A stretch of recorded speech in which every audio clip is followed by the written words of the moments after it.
Intentionally simplifying my life has led to one of so much more ease, so much more softness, a life where I am so much more aligned with my feminine energy because I'm not doing so much. And in short, it has made me a much softer and happier person, and I just experience life with a lot more ease. So here are the most impactful things that I stopped doing or quit in order to simplify my life. Hi and welcome. I'm Amanda, a busy full-time working mom, and I help women just like you be more aligned with your feminine energy despite all the masculine demands of our life. Below, you'll find a link to sign up for my free weekly newsletter where I share tips on how to activate your feminine energy, how to become more aligned with your truest self, how to become the youest version of you, as I like to say, and share all kinds of helpful tips. You can sign up below. It's totally free. A simple life where you honor slower living is one where you really have the capacity, both mentally and time-wise, to really enjoy your life and be present. And the really amazing thing about it is that living that kind of life is not about doing more. It's the exact opposite.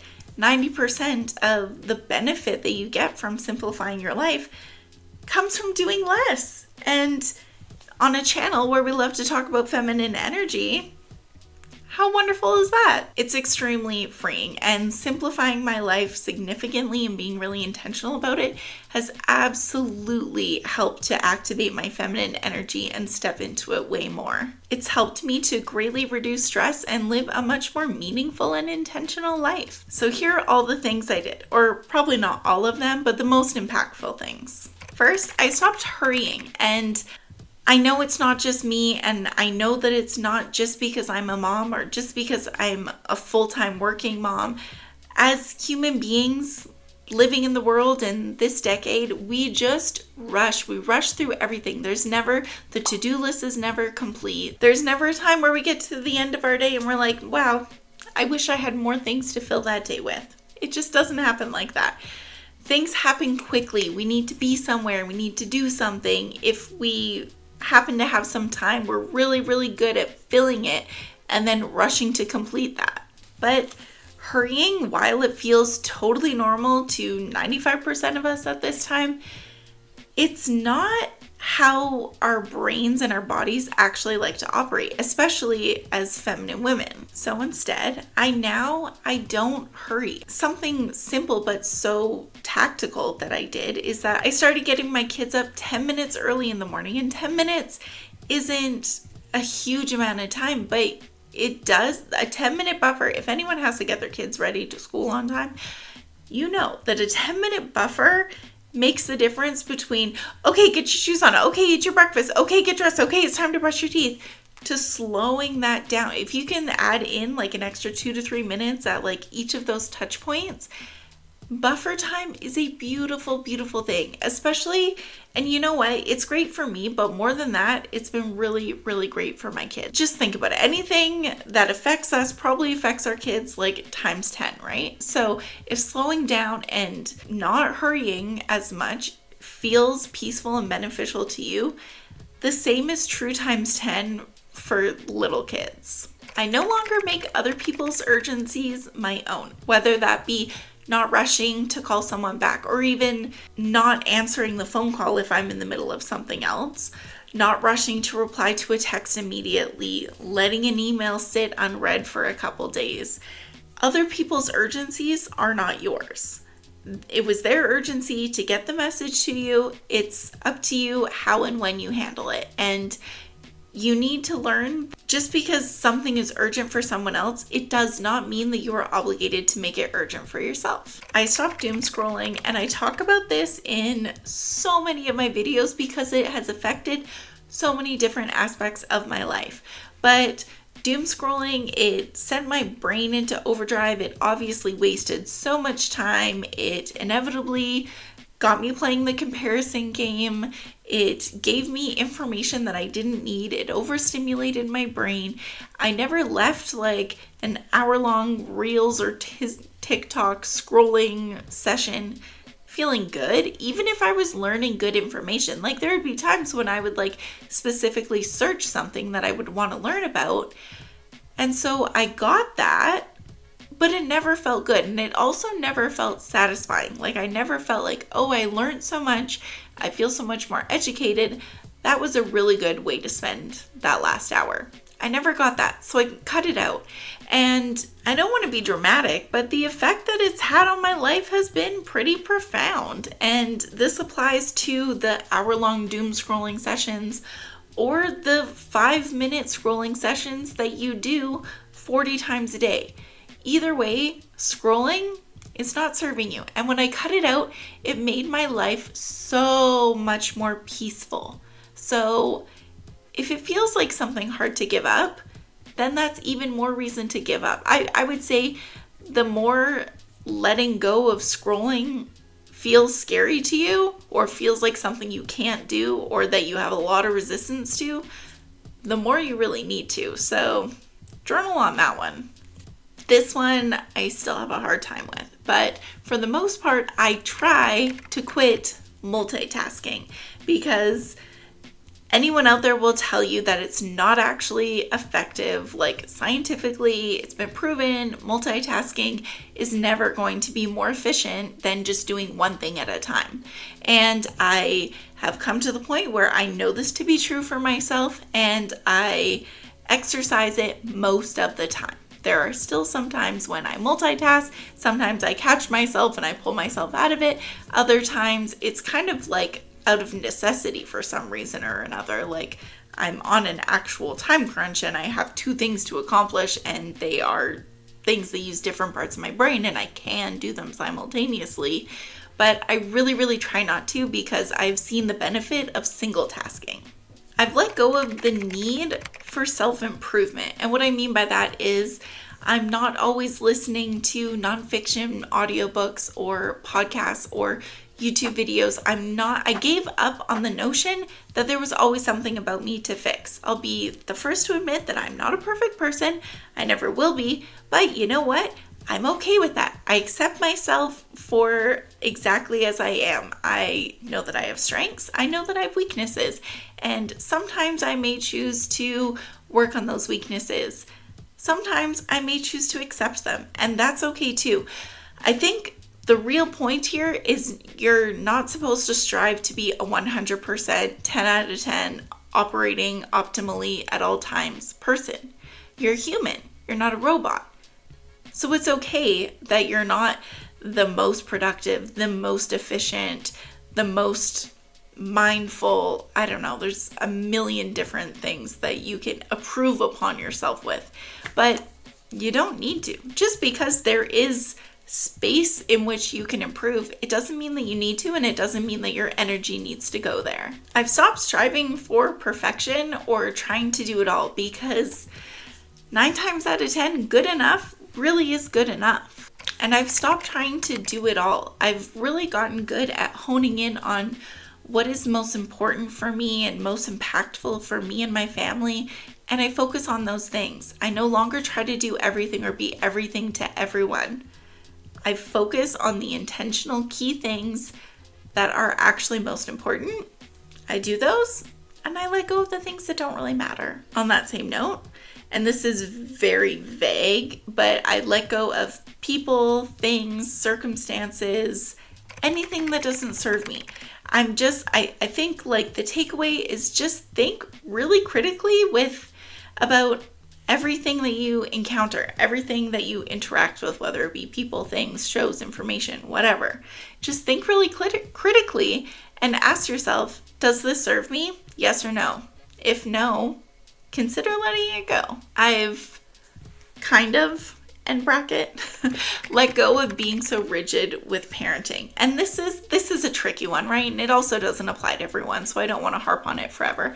But specifically when it comes to routine. So my kids are little, right? They're 3 and 4, and especially when they were younger, when they were babies, we found that for our family and also just like kind of objectively how it works is that the more that children have routines, the happier they are, the more stable they are, the more cohesive the family is. And we have found that to be true Absolutely.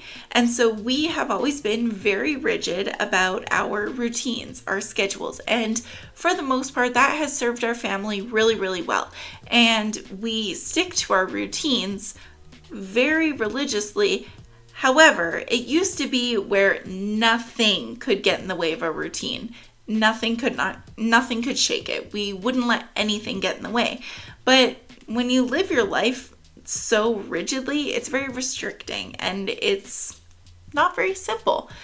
Well, I guess in some ways it's simple because you have a routine that you follow, but if you're not able to flow with life, then the routines don't really serve you very well. So while we are still very regimented and routine and we have a lot of structure in our family, we do let it go when appropriate and we don't lose any sweat and things might go awry, but that's okay. And then we get back on schedule the next day and it's all good. I've stopped self-sabotaging, and as you can probably imagine, that's been pretty life-changing. And this is a change that I've made a while ago, and so I've really enjoyed the benefits of it. But what I mean by that is I stopped not getting enough sleep. I stopped staying up too late. I stopped binge eating. I stopped over drinking. And I don't want to make that sound more dramatic than it was, but I just drank more alcohol than was necessary. I would have a glass of wine many nights a week, but I cut back on that. I stopped staying up too late. I stopped binge eating. I stopped doom scrolling, like I mentioned.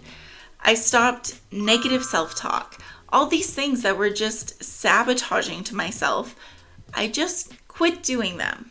And it sounds very simple when I say it like that, when like it's not really as simple as that maybe sounds, but I just simply stopped doing those things. And life is really beautiful when you stop self-sabotaging. I stopped procrastinating, which I guess could be considered a self-sabotaging trait. But yeah, I stopped procrastinating. And this was, I'm going to talk on this in a second, but that used to be like an identifier for me. I used to have it in my head. I am a procrastinator. Therefore, I procrastinated. The self-fulfilling prophecy. But I just decided one day, no, I'm not a procrastinator. I don't procrastinate anymore.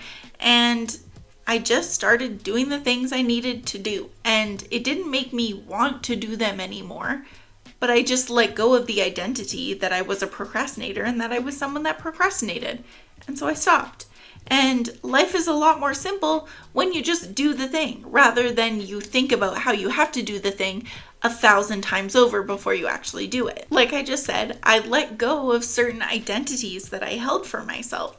Things like I'm a sugar addict, I'm a procrastinator, I'm messy. I let go of those identities that I had attached to myself. Things that maybe were my identity when I was a teenager, and things that I never, until a little while ago, considered that, oh, actually, I have the choice to decide whether or not this is my identity. And so I just let go of that identity. And when you don't identify as being messy, you are not messy. When you don't identify as being a procrastinator, you don't procrastinate. When you don't identify as being a sugar addict, then you're able to say no to treats and it doesn't feel so hard because it's just not who you are. You're indifferent. Sweets are nice. I'm not a sugar addict though. I stopped oversharing, and this one's maybe a little tricky because I think that I'm a very open book. I take pride on being vulnerable. I wear my heart on my sleeve quite literally at all times. But that's a part of who I am. I'm an open, warm person, but I've gotten more selective with what I share with people and who I share it with.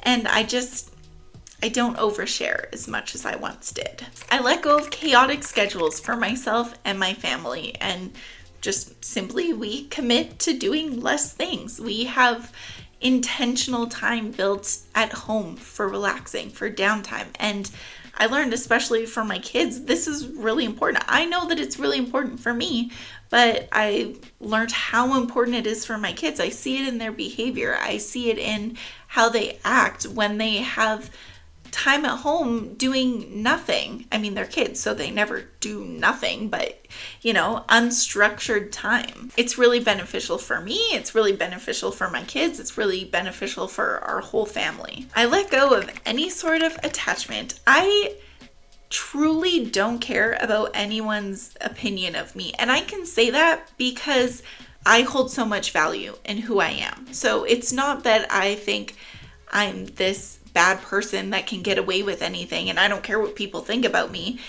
It's not so much that I don't care. It's just that I guess I have so much, my perception of myself holds way more value than what other people's perception of me might be. So it's kind of irrelevant in comparison. Also related to letting go of attachment is I am so much less of a control freak, and that definitely took time. It took adjustment. It kind of naturally came with prioritizing leaning into my feminine energy and working hard on becoming more aligned with it. Actually, I say working hard, but I didn't really work very hard to become aligned with my feminine energy because that's not how feminine energy works. But when I guess I was intentional about letting go of my masculine energy, well, control and masculine energy are like best friends. So when I let go of my masculine energy and things that put me in my masculine energy, well, a lot of that was control related. So not only have I let go of the attachment to the actual control, but I've also let go of the attachment to outcomes that I cannot control.